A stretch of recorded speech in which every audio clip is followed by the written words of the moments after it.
Good morning,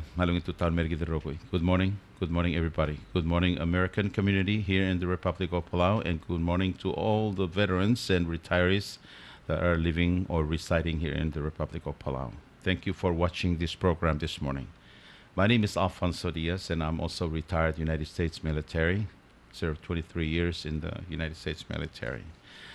Our guest this morning, through request from, you know, myself, as when we went to Washington D.C. and also during the JCM meeting, the United States Veterans Administration is here trying to answer some of those questions that I asked during our last JCM meeting at the Maramayon Cultural Center.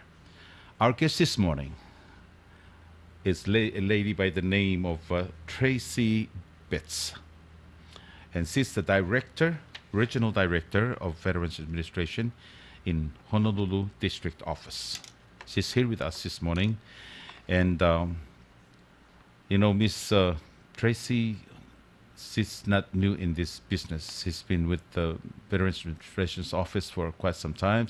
She has served in the Philippines and now in Honolulu. And I'm not going to mention all of this. Let her do that. I'm going to ask her where she's been and what she had done, during the time when she's been working for Veterans Administration. As you all know that Palau, we do have quite a few veterans that are living here.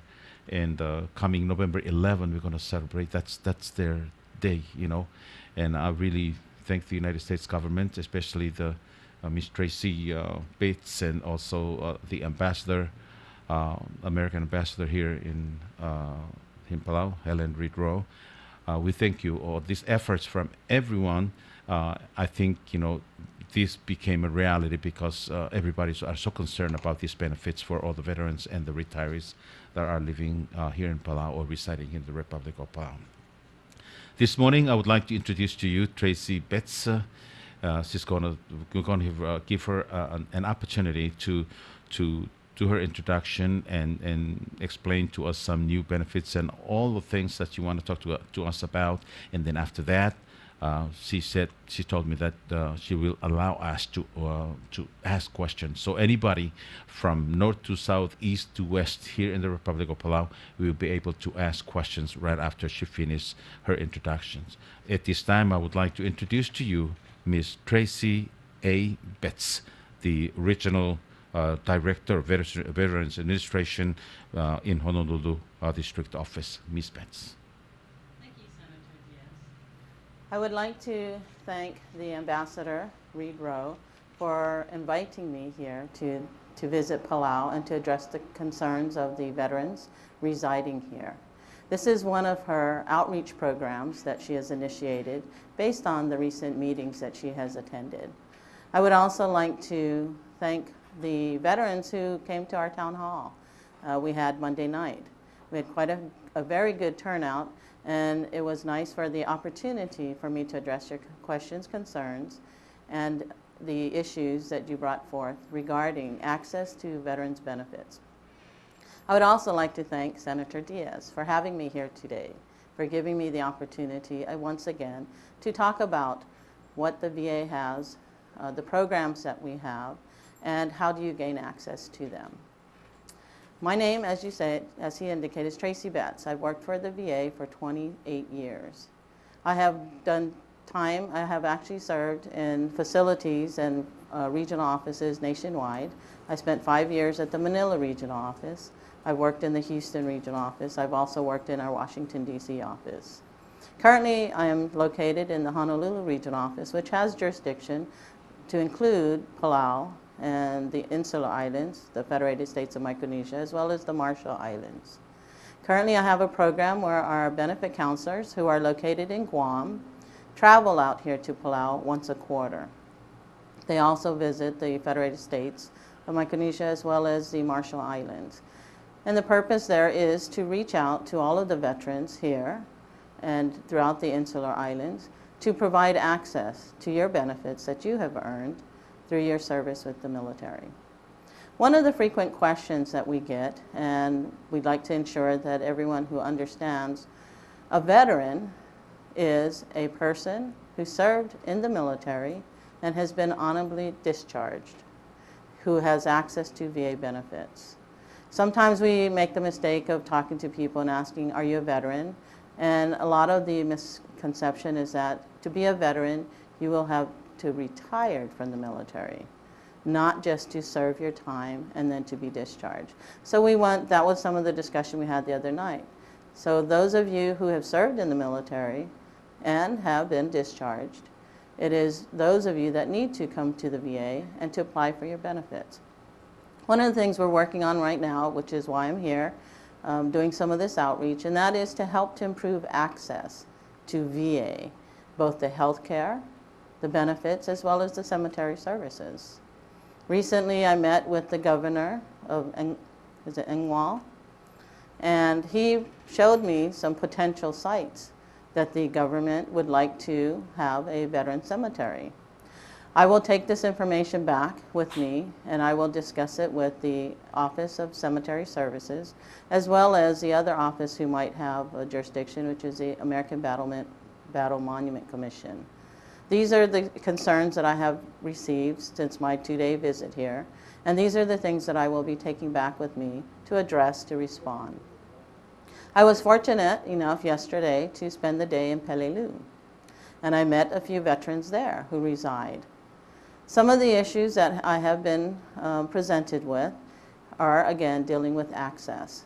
Things that I will be taking back with me is, how do we provide access to medical care and also to your benefits here in Palau?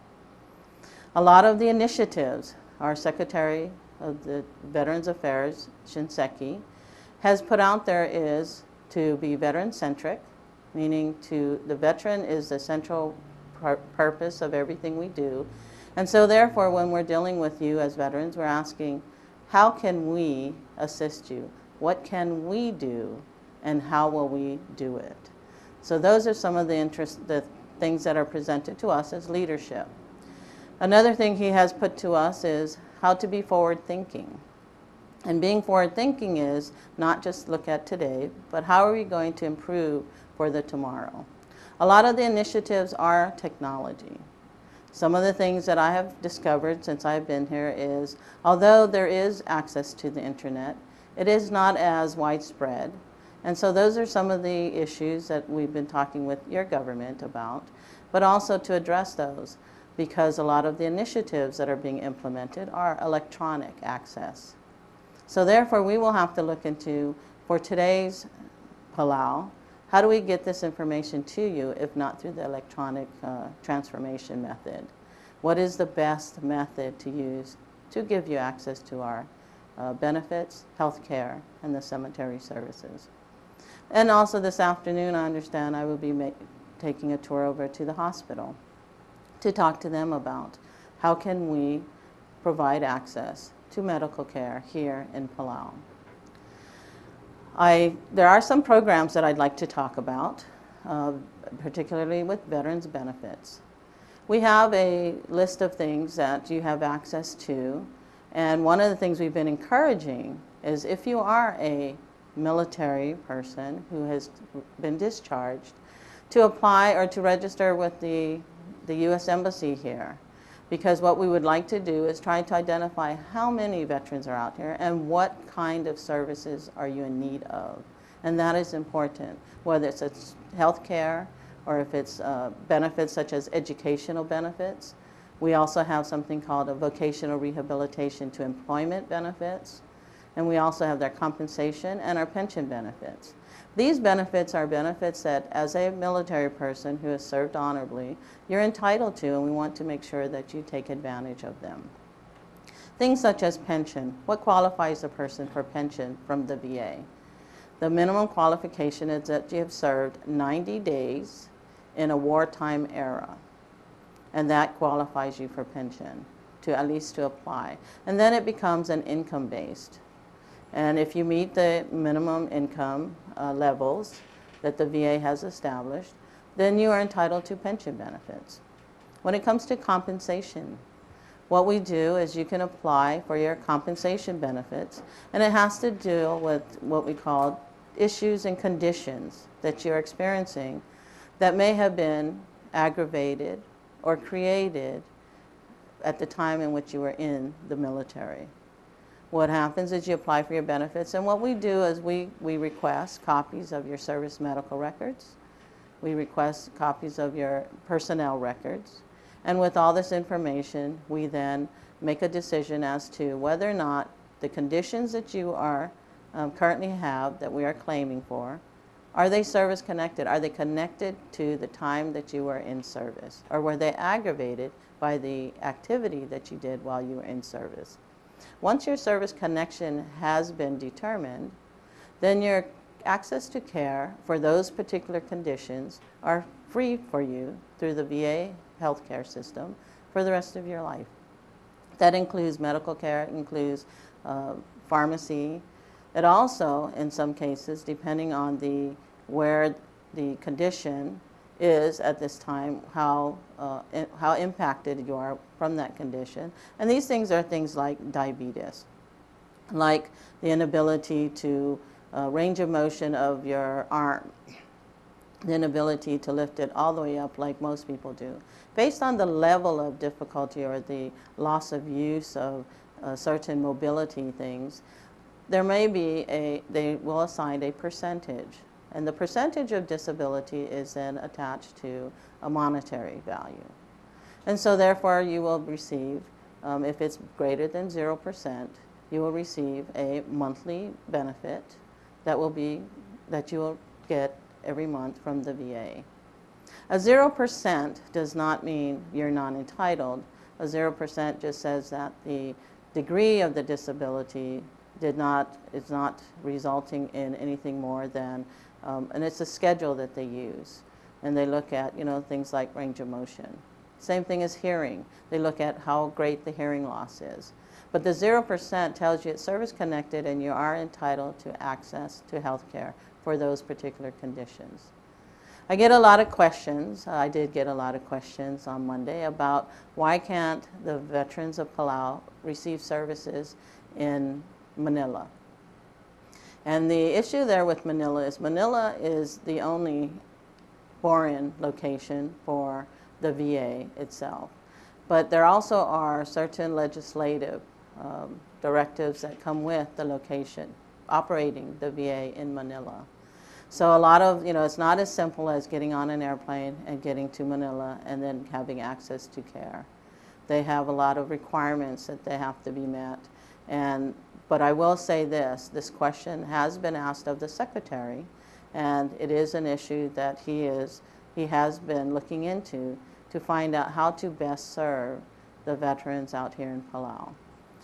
The other thing we have is when you apply for benefits, this is one of the issues that I have been working on, is when you apply for VA benefits, what we do is we require that you come into the VA to have an examination.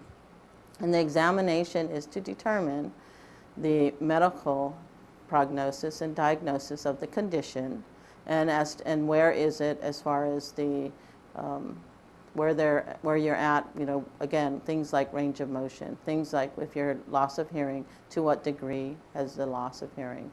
So these things we refer to as a compensation and pension exam. And this examination is requested that it occurs here in the country. But we also realize in working with the ambassador staff as well as the veterans here in the inquiries that you don't have access to that quality or that service here. So what we have done in the last 6 months is working with the Pittsburgh Regional Office as well as the Health Administration Center, who monitors and manages the foreign medical program, is out of Denver, and my staff as well as the medical staff in the Honolulu Regional Office, the Honolulu Healthcare Service, who is responsible for the Guam Community-Based Outpatient Clinic.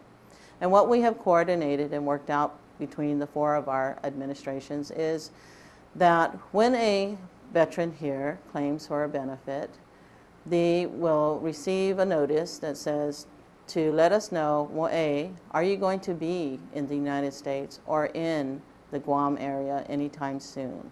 And if you give us that information, we will ensure that we schedule your examination to when it's more convenient for you when you are actually in a U.S. territory and or the United States. If there is no time that you plan to schedule, we will make a schedule for you to go to the Guam community-based outpatient clinic to receive this compensation pension examination. And once we provide that, the rules are, if you are coming for the purpose of your CMP exam, once you come into the U.S. territory, which means if you come to Guam, the VA medical facility will then assist you with the allowances for your lodging. They have per diem, which is food, as well as they take care of the examination itself. And then they will provide assistance on your travel to return back to Palau. Unfortunately, the VA, the Medical Service of Honolulu, cannot provide your transportation from the foreign location, such as Palau, to Guam. So therefore, you would have to pay out of pocket to get to Guam and file a claim with the Foreign Medical Program in Denver.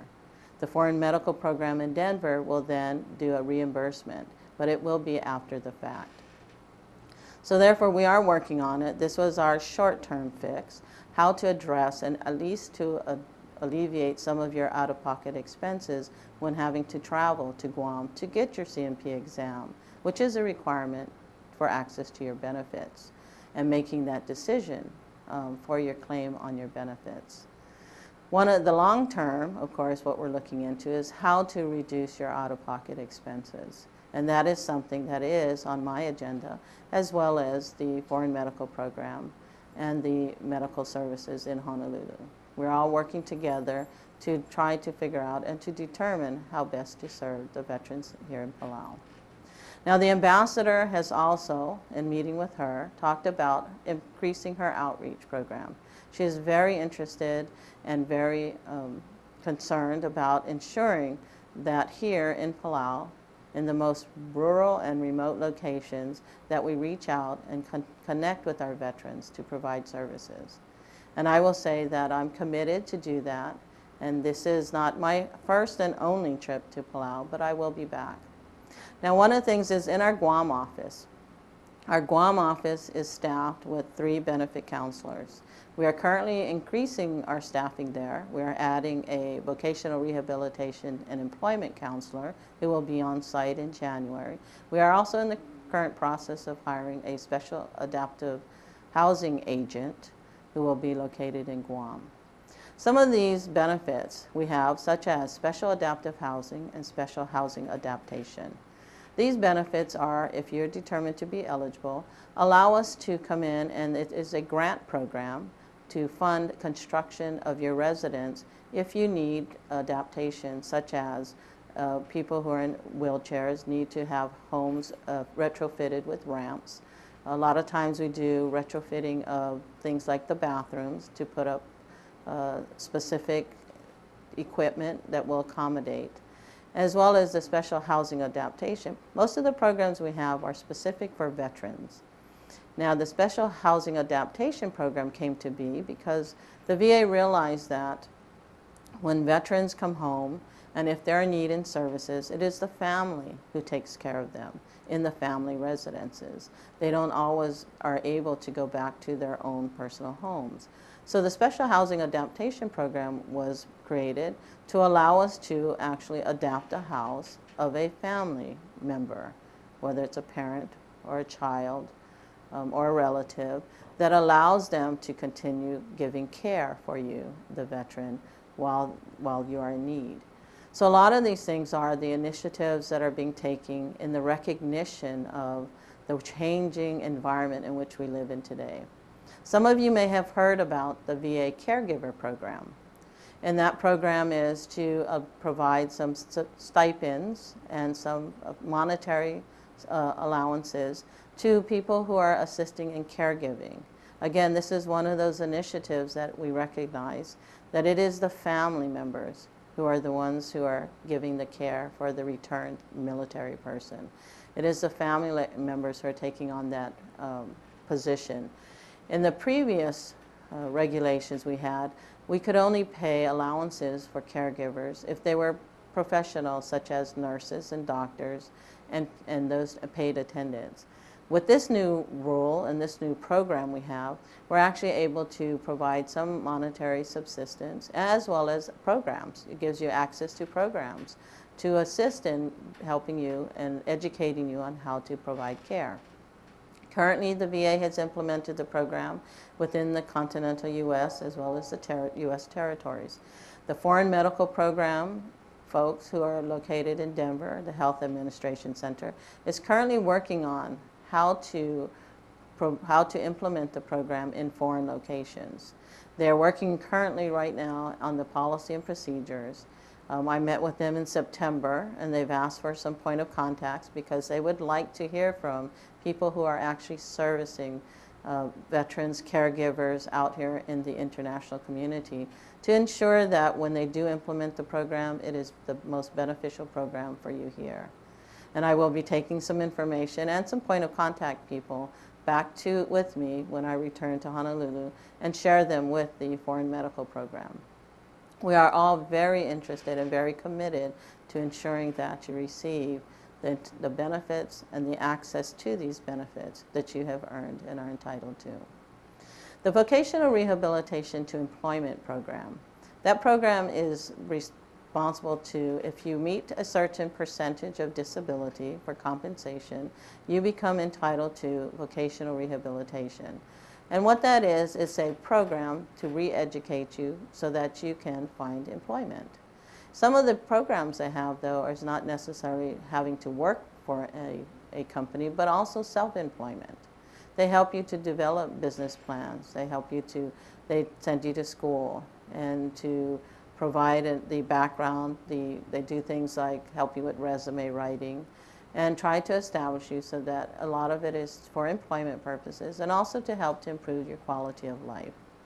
I know I had a question that asked about, how can veterans, do you have to be disabled to have access to some of these programs? And the answer to that is no. We have a program with the vocational rehabilitation. They call it Vet Success, and that is to help veterans to become successful. Now, a lot of this information is available online at, of course, the www.va.gov. But again, the challenge here is access to the technology side of it. So I will be going back to Honolulu, and I will be working with my folks as well as the people in Washington, D.C. to see how we can get that information out, how we can provide those services. Now, my vocational rehabilitation counselor, who will be on Guam starting January 1st, I will be working with her to ensure that she comes out here to Palau to talk about these things, the vet success and business aspects of it. Also, when we do, I'm currently enlarging my staff there with a special adaptive housing agent. And when they come to Guam, once we get them recruited into Guam, I will also ensure that they come out to Palau to talk to the veterans to find out what are the needs, particularly in the area of adapting housing. Now, we all are also working on, can you request or can you be approved for your VA loan program here in Palau? I have that question and I'm working on the response to it because there are some issues with it being a foreign country. I'm working with the loan guarantee service people in Washington, D.C., as well as the regional council lawyers to find out what is it going to take to allow the veterans of Palau access to their VA loan program. So we are working on that issue also. Is there anything else, Senator Diaz, that you can think of that I may not have addressed? Well, you have mentioned everything that I was going to ask you. Okay. You answered most of my questions, but I understand that I think it was today is Wednesday. I think it was Tuesday when you had this hometown meeting. You said that you had a good turnout. Quite a few people showed up, and I was very happy to hear from Richard at the embassy that High Chief Rekla and High Chief Ibtul showed up, and that's, to my knowledge, it's the first time of coming to attend these gatherings, especially when VA representative from Guam comes in, they always busy, so they cannot attend. But for you, I think they heard that you're somebody from Honolulu regional office. They say, well, somebody higher than Mr. Larson, so they show up. I don't know. I'm just make that assumption. Um, there's a lot of questions, and I know a lot of people are listening right now. They probably want to ask questions, but let me go ahead and ask a couple questions before we turn the line over to the public. Okay, first, cemetery, Miss Betts, is my main concern. Not because I'm getting old, so I'm trying to prepare myself, a place to rest before I die. That's not what I'm getting at. What I'm getting at is that the numbers, there's quite a few veterans. They're coming in every year, every month. They're coming in to Palau. As you all know, that a lot of young men and women are being inducted to the United States military, and most of them, do their 3 years, 4 years, and then get out. And then the rest of them going to stay to make a career out of it. But the question, my question is that since we have a lot of veterans, okay, coming back to the island, and these benefits, such as education benefits, health benefits, and loan benefits, and other dental benefits, burial benefits, a lot of benefits, which is, I think it's about time to look at the numbers of the veterans and retirees that are residing on the island of Palau, and come up with the outreach program, or to have a small office here when we exceed over 100 veterans on the island, whatever the number is that may qualify us to have at least an office to an office that you can go in, and then someone in that office who can help you with your claim. I think that's important, or if you cannot do that, you cannot afford to do that, then have at least somebody come down here every 2 weeks or every month, to see if anybody needs any help in regards to their claims or other needs that they may have. Those are the things. When I became a senator, I always was thinking, like, I have this opportunity to go to Washington, D.C. to meet with high officers of United States military or United States high officials, so we can talk about these benefits, because the increasing in numbers of these veterans, and I see, like myself, I just came back from Taiwan, and I had to pay so much to do my medical checkup, which is, I'm 30% disabled, and then I go in for my medical. I'm 62 years old, and every year since when I turned 40, I've been going to a hospital to do my medical checkup, just to make sure I'm okay. And now I heard that there is a veterans clinic on Guam, and there's outreach program in Saipan. But my question is, what about Palau? Do we have enough people to have such an office or outreach program to come to our island? Well, it's a good question, and I will say that my visit here to Palau, I have met with the ambassador, and together we discussed this very issue. And so what she is doing as part of her outreach program to provide services is we are going to, when I go back, I am going to work on putting together a training program for her staff. And what she will be doing is, she said that she would like for her staff to be able to provide exactly that service that you mentioned, to be able to go to the U.S. Embassy and to file your benefit claim with them. Okay. And so therefore I will be taking that back, and I will be working to put together a training program, because we're more than happy to provide that service and to have somebody here on the location to do that. So we are working on that, and that is one of her initiatives, and you will see that coming here soon. Good. But again, with all of the questions that you have, and whenever someone has an issue, if you cannot reach us, the VA, whether it's in Guam or Honolulu or wherever you go, at the least you can contact the U.S. Embassy here. And they will provide the information, and or they will get that information to us to ensure that we provide the service back. Right. Also, I don't know if this is related to your office or not, but maybe I went to Guam to visit a field office in Guam in regards to Social Security. There's people like myself, when I reach 62, then I'm qualified to go in and then, file my paperwork in order for me to receive my Social Security starting at 62 or 65 or 70. I know it's not part of your office, but I just want to inform you, just in case if you run into people that have connections to that office, that like myself now, when I turned 62, and then I had to file my paperwork 9 months prior to my 62nd birthday, so I can be qualified to receive a Social Security compensation, provided I'm not working. I am working right now, so I'm not qualified. I understand that, but the issue on that is that a person works in the United States for, let's say, up to 62 years old, retire, and then come to Palau. It's because that individual is not U.S. citizen.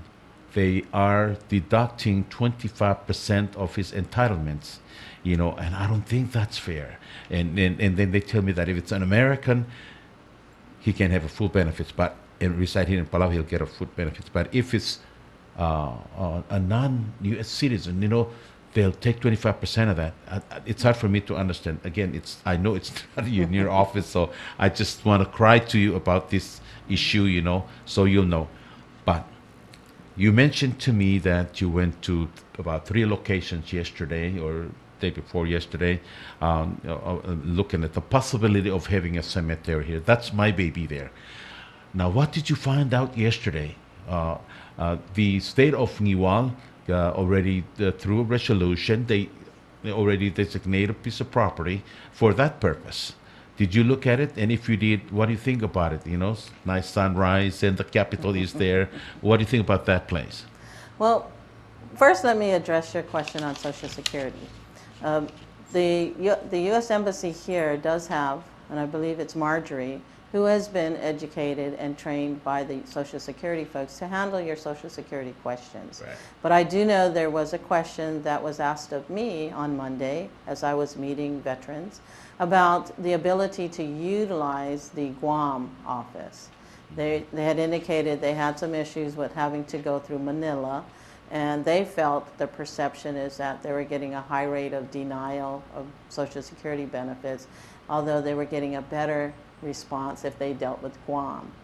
So my answer to them is that I will be taking this question back when I go to Honolulu to talk to the regional person for Social Security there. Okay. I do know the person in Manila, I've worked with them, but I will just raise the question as the veterans have raised the question to me. Although I am not part of the Social Security Administration, it is something that I can raise the question for them to address. Please, okay. please. As with regards to the cemetery, yes, the governor took us out there and he showed us 3 potential sites to be considered.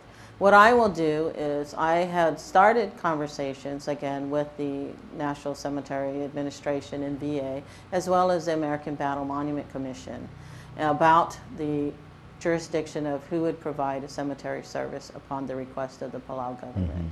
So when I go back, I did take a lot of pictures. I will present those pictures to them. We will determine whose jurisdiction it falls under, and then I will ask that they will probably need to come out here and make a visit once they determine who's the jurisdiction of it. Okay. So I will proceed with that, and I will make those contacts, and we will make sure that it moves forward. And again, the Secretary is very aware of this issue. When we were visiting, he came out to Guam in May, and there were veterans there who are asking those questions of him, what can we do about having a cemetery in Palau? So he is very aware of the issues, and we will work to see if we can't come to a resolution for that.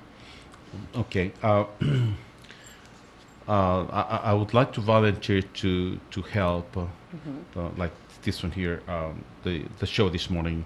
I talked with Richard, and I said, well, I would like to have you here because I feel like as a senator, as a veteran myself, as a retiree of the United States military, I feel like, since I'm in this position, I have to do something in regards to these benefits because, there's a lot of veterans here and they're not able to get enough information. They don't know where to go to get these information and stuff like that, So I came, like when I became a senator, I said, okay, well, I'm going to start concentrating on these benefits.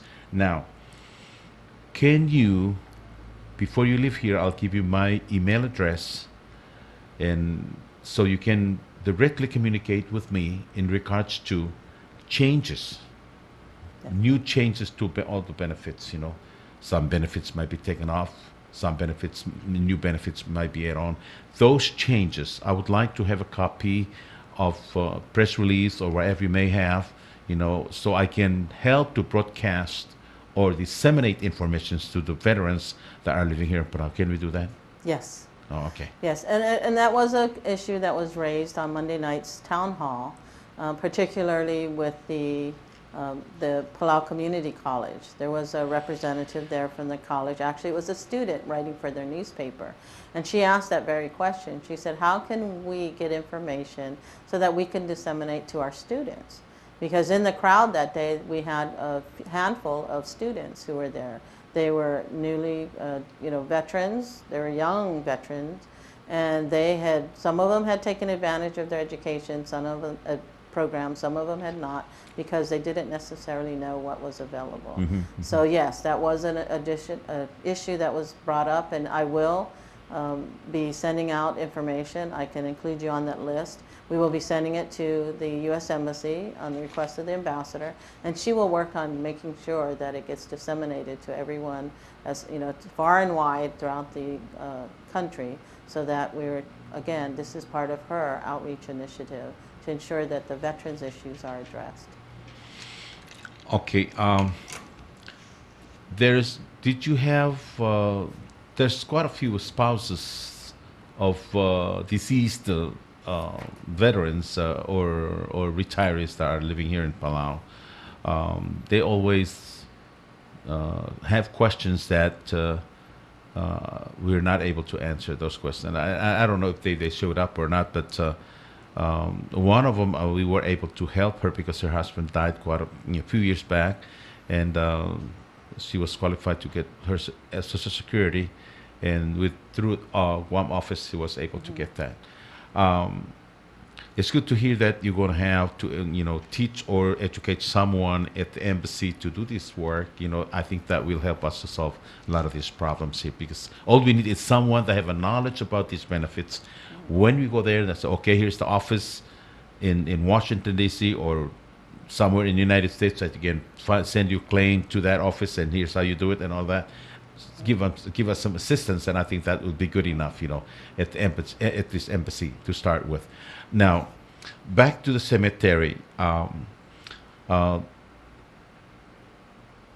If we provide the piece of property, which we already secure a property, and it's up to you to decide which one, can you tell us whether your agency will be able to help, or we're going to have to, because if not, what I'm trying to do is try to do a fundraising to accommodate, the needs, because I talked with the president and I said, well, yes, you got the property now through state of Ngiwal.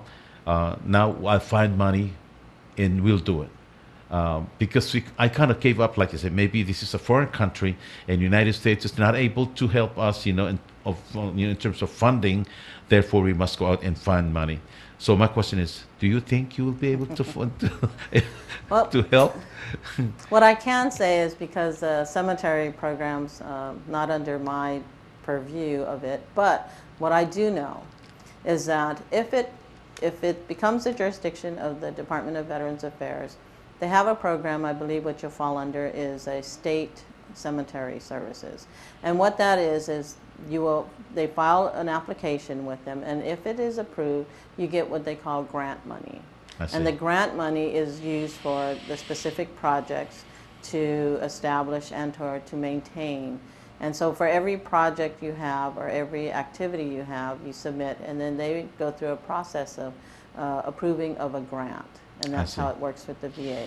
Now with that Battle Monument Commission, it's a little different. And I'm not sure what their requirements are, but in most existing American Battle Monument Commission cemeteries, they actually manage and maintain the cemetery themselves. And if you've been to Manila and saw the one there, and they are located in all of the foreign. Anything inside of the U.S. territories, the VA takes jurisdiction of, with the exception, of course, Arlington Cemetery, which is actually an Army.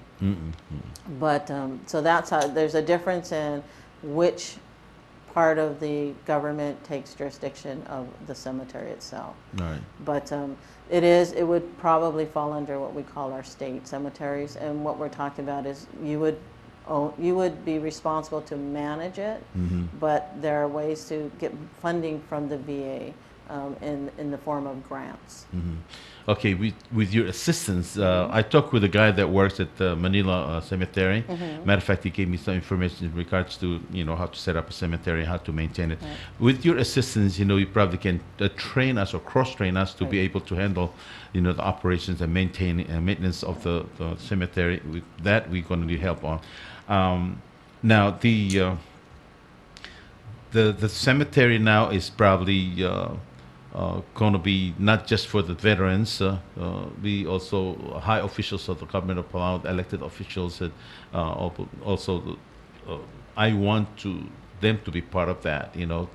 High officials, elected officials like presidents and the senators and the delegates and works for the Congress should be allowed to be buried there. But then again, that's going to be the internal decision.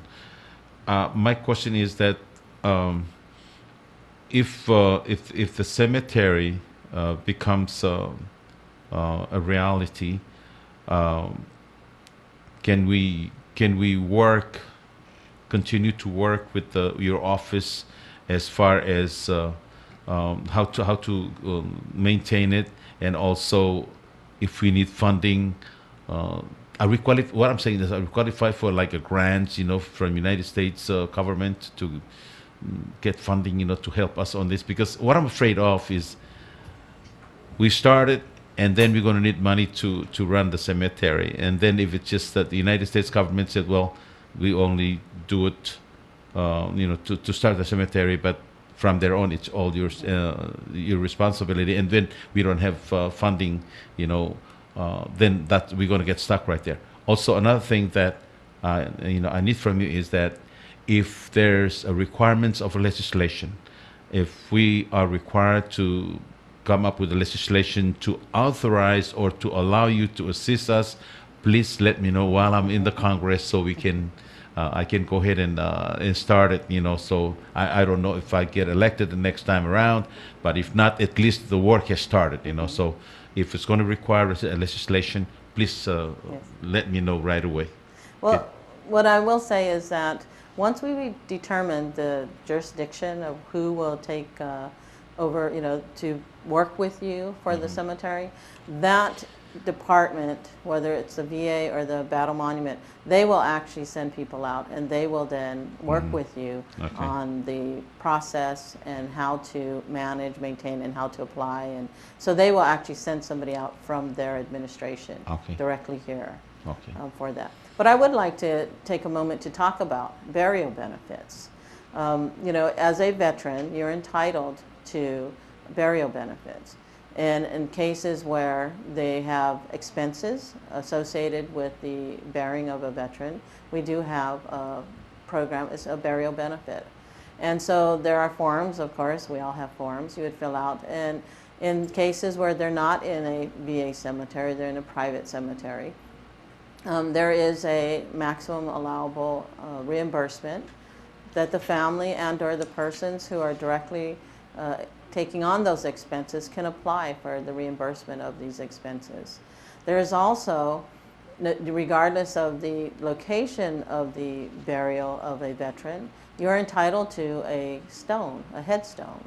And there is a program where you would complete, because you would say what kind of headstone, and they have specific ones to choose from, what you would like engraved on them. And you can apply for that, and it's at no charge. It goes up to the, again, National Cemetery Services. They will then provide the headstone, and they will have it delivered here to Palau. I know there's also something called a medallion, because some of the burials that take place here may be in your family plots, and you already have a headstone, and you already have. Therefore, you can request to have a medallion. And what the medallion does is you can affix it to an existing headstone, and basically identifies the veteran, what branch of service that they served in, and they have certain information on the application that you can include on this medallion. And again, that is free of charge. They will print up and create the headstones, and they will have it delivered here to Palau to be put in place at the site. Okay, now that's a very good information, because I was going to ask you about that, the headstone and all of that. Again, if that office is going to be located at the, or someone at the American Embassy that can answer the questions, like not too long ago, a retiree of 21 years in the United States Army died, and then we have to run around, try to make arrangements for full military burial ceremony. Can you help us on that? Because when I die, I would like to have a full, burial detailed with the consulate and also the, United States flag given to my mom if I'm not married, if I'm married, given to my wife or my kids, We want that full military burial ceremony. And it has been done only to those active that were killed or killed in action and sent to Palau. The United States military comes to Palau to do that, and it's really nice and honored to have a general or a lieutenant colonel or full bird colonel to come and present that flag to the family of fallen soldiers. We want that, and you have done it here in Palau. But now for veterans, they were some of them were not able to do that because lack of knowledge. They don't have information of who to talk to, where to get the information. So once that office is established at the American Embassy, they'll be able to tell us where to go and who to see and who to write to or call in regards to a full military burial ceremony. Yes, that is some of the benefit information that they will have knowledge of. Another thing too is the way it works right now in the U.S. and in the territories is a lot of the funeral homes or mortuaries actually get involved, and so they become educated as to when a person comes and they are a deceased person is a veteran. They are educated and they are given the information as how to make arrangements for things like the flags, who to call for the military, for the assistance when you have the ceremonies, the 21 gun salute, all of those honors, the military honors, because the military honors is provided by the actual military service from which that veteran served. But again, there's two different ways to look at that. One is to try to get the the mortuaries and the involved in that part of it and educate them on how to contact and who to contact, because again, it's one of those things, the closer you are to the activity and the information you have, the easier it becomes to gain access to. But definitely the person at the U.S. Embassy will be able to provide that information. Okay. Well, Ms. Betts, I still have a lot of questions, but the time is we don't have enough time to really do all this, and I know a lot of people, when I was talking to you, the phone keep on ringing. So let's go ahead and just stop with my question, or questions, and allow people to call in and ask questions.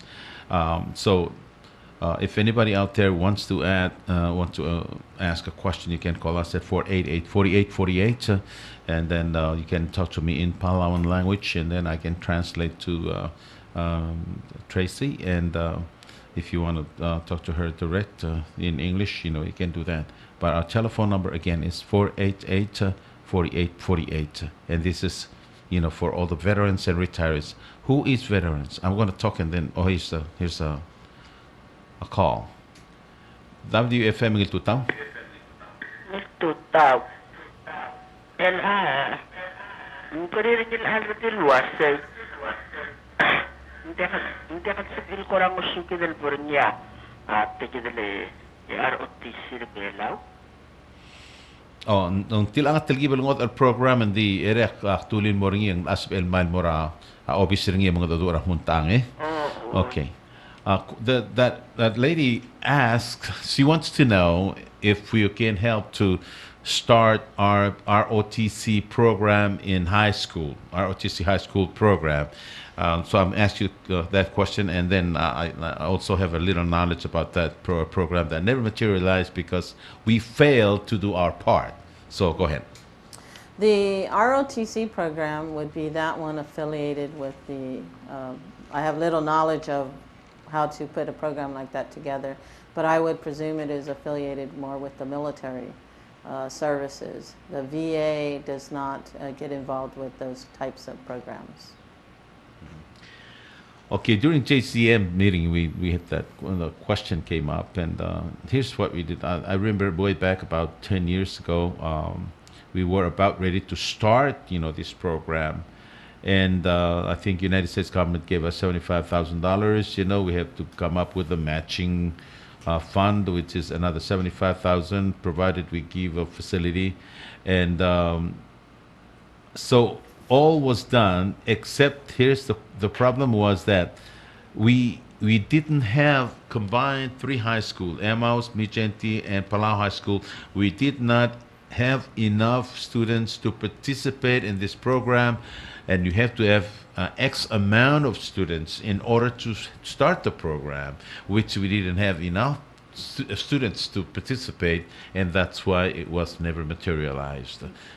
That's the reason why. Seguida ule kelmas ndiakal enough farang laged el mostatra program ndiakal sabi el ditein tetelol mulngalaga esolanga the haraura our instructors ma facility el dil empty mang girel morngia ay gagidele mobtogar adel mosip il participate mal obat mosois partegid el program en ya mosip el statra program. Okay, next question. Ali yung tutaw? Yung tutaw. A question kasi upuin nga kanila mababi. Aklar mo la babiyaran dito kasi nasa mga bela mla igal beneficiary rabi. Okay, imre lang mle soldaw mlamat? Eh? Mle soldaw mlamat? Oo. Mle active duty math al ube mle dim lombre ko soldaw math. Ndim na alpon mo kasolandi ndim ne 2 years. Mle soldaw math or mla mombre ko soldaw math. No, ndim na mle soldaw, ndim ne 2 years. Mo total da soldaw ngar vela mla mla igal beneficiary soldaw. Dirga mla. Dirga mla be. O mak mi ba bire may embassy tak mo ala se. Ndase ngar vela mla ngine at least tak mo kwamal 1 month. El ngal benefits o mol gorngi. Ngaral benefit ane soman malay. Kamle apply mo ngaral benefit. Si le prate nga hamal do ngi gam. Oh, le sugum survival benefits okay. Amor tirgel oy adel oy nga kala sak mle soldado 23 years.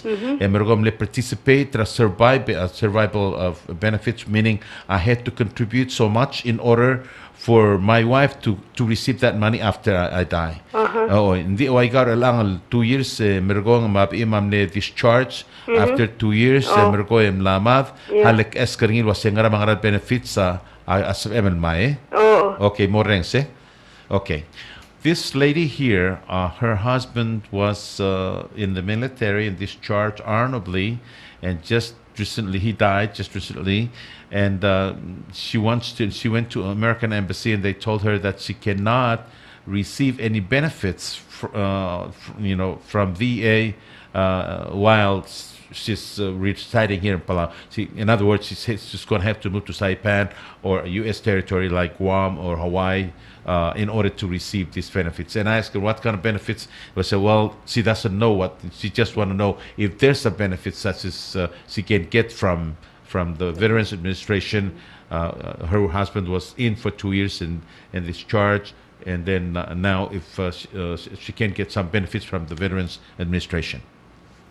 Okay, so therefore the question as to whether or not a surviving spouse is entitled to benefits after their veteran spouse is deceased. And we have a program, it's called, it's a DIC, Indemnity Compensation, Disability Indemnity Compensation. And that benefit is for surviving spouses, provided that the cause of death of the veteran is related to the service-connected condition. So if the first thing would be is to ensure that the veterans are applying for their benefits. And once they are determined if they do have a compensable condition, which means they are given benefits and they're receiving monetary benefits for that condition, when they are deceased, what they do is you apply for a benefit and they look at the death certificate to see if the cause of death is directly related to one of their service-connected issues. If they are, then the spouse is entitled to benefits. Again, and she's entitled to those, she will then receive those. So the key issue there is, one is that they do apply for their benefits, and there's two is if the cause of death is directly related to that issue, then yes, they will be entitled. Now, I heard the comment that someone said you had to go to a U.S. territory such as Guam, Saipan, or Hawaii to apply for it or to get the benefit. And at least for VA benefits, it does not matter where you reside. I see. Okay, Arian Mutal Garmi, so long Miss Tracy Betts, you have a schedule very, she's very busy lady, so, we're going to try to get all information, the questions we can, and then the rest of them you can ask me, and then I read your question and I communicate directly with them at such time when they have somebody qualified to answer of our questions or helping us, from the American Embassy in Iran. Okay, Ms. Betts, here's another question now. When I don't know if this question is appropriate question to ask you about, citizenship. It's a citizenship question, like myself, I was a U.S. citizen. I was naturalized and became a U.S. citizen because my job requirements, I was supposed, or else, I'd be kicked out, or I stay in that level, or I go to less sensitive, military occupation status. So, in other words, I was in the communication, which I was handling a lot of classified information, so I was required to become a U.S. citizen. So I became a U.S. citizen, but when I retired after 23 years, I returned home, and then I want to be a senator, which requires me to be a Palawan citizen only. So what I did, was politely renounce my citizenship, with the reasons that I was I'm going to be running for a Senate, and therefore I must renounce my citizenship. So, I kind of politely, renounced my citizenship. So I ran and I won, and now I'm in the Congress. My question is, are citizens that join the military and become a U.S. citizen and then renounce their citizenship for a reason or another after they return as a veterans, will that stop them or disqualify them for some benefits from the Veterans Administration? Like myself, I'm not a U.S. citizen now, but I was a U.S. citizen. Will I lose some of these benefits? And if there is, please let me know. To my knowledge, the access to veterans benefits is not based on citizenship. It's based on the service in the military and the discharge from the military. The question when it comes to citizenship may be one to address to the U.S. Embassy as the State Department deals with that. But for VA purposes, citizenship is not a requirement for access to your VA benefits. Okay, sugum namo dia hagarmiu solang en sokal din mutel maldi mo omrenga sulel ngal maas solang mo mel masum ergi lengar ya direct appointment ring after tiang tiga namo mereka 3 o'clock ma mutatru al bong 3 o'clock masum namo dia hagarmiu solang en sokal mo mel masum ngal maas endi asugum ngar ya hagarmiu komne masang mladas mil kol malu ko brul kol en sabiut selora ngal maas kom eskarngak Sorai Michael questions to me deal directly with her, because when she lives here, I'm gonna have a open communication line with her. So if any questions you might have, you can ask me, and I write directly to her or her office and get the answer for your question. Okay? So at this time, I would like to say thank you so much, Tracy, for taking your time, coming over to Palau, and help us to answer some of these questions that we've had. We want to ask these questions a long time ago. We have no way to find a person that can help us with these questions. And with the help of Ambassador Helen Reed Rowe, you were able to come all the way from Hawaii to do the hometown, what do you call that, get together, and ask questions, and they were they free to answer questions? Yes. I mean, ask questions. Were they free to ask questions, or were they kind of shy? No, we started out with introductions. I started out talking about the different benefit programs, and then we opened it up to the floor. And they were very active in asking questions, the questions that they had.